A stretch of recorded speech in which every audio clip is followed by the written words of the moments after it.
Kenyan Medical Association has confirmed that more people are still being treated with serious gunshot injuries, with 13 of them already pronounced dead. Simon Kigondu, president of the Kenyan Medical Association, said that the figure of 13 deaths was not the final number. Recent video on Wednesday showed moments some of the protesters were being helped and some still running with one of their hands on their buttocks, seemingly trying to ease themselves of the pains of the bullets. The video also showed that some of the protesters were shot on their buttocks with sounds of gunfire heard repeatedly in quick succession in a war-like situation.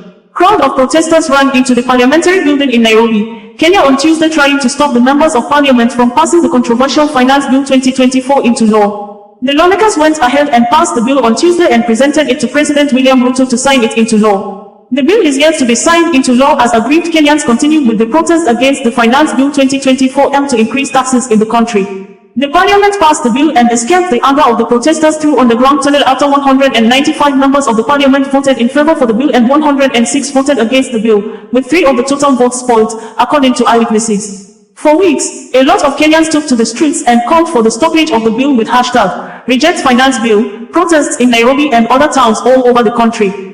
A section of the parliament building was also set ablaze on Tuesday by the protesters, who appeared to be mostly young people in their youthful age, according to videos posted online by eyewitnesses. Kenyan activist Omar Obama, the half-sister of former US President Barack Obama, was among those tear-gassed during the protests outside the parliament building in Nairobi. Police opened fire on demonstrators trying to storm the legislature, resulting in at least 13 deaths, dozens of injuries, and sections of the parliament building being set ablaze as lawmakers passed a tax-raising bill. Omar Obama, interviewed by CNN, expressed her support for the young Kenyans demonstrating for their rights amidst the chaos. Angry crowd broke through police lines to storm parliament in the capital Nairobi before setting parts of it ablaze, according to Reuters International News Agency. In an address on Tuesday evening, President William Ruto said all means will be deployed to thwart any attempts by dangerous criminals to undermine the security and stability of our country, after he had deployed the military to quell the protests. There have also been unverified social media reports of dozens of people being shot dead by security officers overnight, as well as reports of deaths in other areas around the country where there were protests, according to local reports from Nairobi. Unconfirmed reports indicated that the ceremonial mess, symbolizing the authority of the legislature, was stolen after the protesters broke into the parliament building, setting parts of it ablaze before firefighters arrived and de-escalated the inferno. Former President Uhuru Kenyatta urged dialogue, saying Kenya's leaders should know that power and authority is donated to them by the people. Parts of Reuters report raids in cold doors. Police opened fire on demonstrators trying to storm Kenya's legislature on Tuesday, with protesters killed, dozens wounded, and sections of the parliament building set ablaze as lawmakers inside passed legislation to raise taxes. In chaotic scenes, protesters overwhelmed police and chased them away in an attempt to storm the parliament compound, with Citizen TV reporting protesters had managed to enter the Senate chamber earlier in the day. Police opened fire after tear gas and water cannon fell to disperse the crowds. A Reuters journalist counted the bodies of at least 5 protesters outside parliament. A paramedic, Vivian Achista, said at least 10 had been shot dead. Another paramedic, Richard Angumo, said more than 50 people had been wounded by gunfire. He was lifting 2 injured protesters into an ambulance outside parliament. Police eventually managed to drive the protesters from the building amid clouds of tear gas and the sound of gunfire.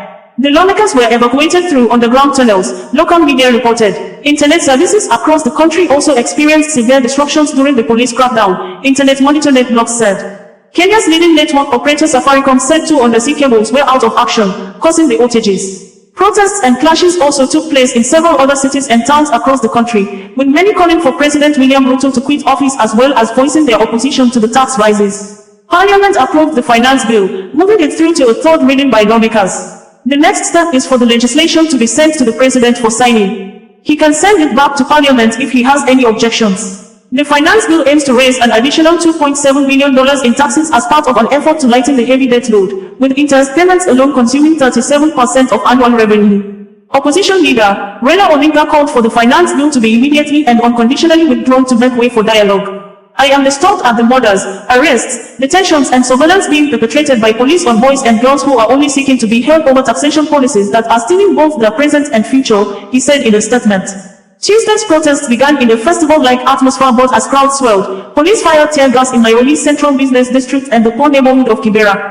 Protesters ducked for cover and threw stones at police lines. People clambered over police vehicles stalled in the downtown streets. Police also fired tear gas in Eldoret, Ruto's hometown in western Kenya, where crowds of protesters filled the streets and many businesses were closed for fear of violence. Clashes also broke out in the coastal city of Mombasa and demonstrations took place in Kisumu, on Lake Victoria, and Garissa in eastern Kenya, where police blocked the main road to Somalia's port of Kismayo. In Nairobi, people chanted, "Ruto must go," and crowds sang in Swahili, "All can be possible without Ruto." Music played from loudspeakers and protesters waved Kenyan flags and blew whistles in the few hours before the violence escalated, Reuters news report ends in quote. Meanwhile, the United Nations Secretary-General, Antonio Guterres, has urged the Kenyan authorities to exercise restraint while dealing with citizens protesting over the finance bill. He also called on Kenyans to demonstrate peacefully to avoid confrontations with police officers. "I am deeply saddened by the reports of deaths and injuries, including of journalists and medical personnel, connected to protests and street demonstrations in Kenya.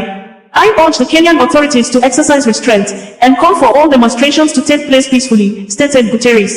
His statement emerged after several people were killed when protesters stormed parliament buildings on Tuesday.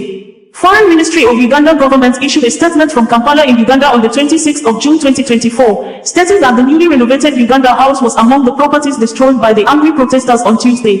In a statement signed by the Permanent Secretary of the Uganda Foreign Ministry, Bajaya Vincent Wezwa, the government of Uganda thanked the Kenya Fire Department for their quick response in putting out the fire.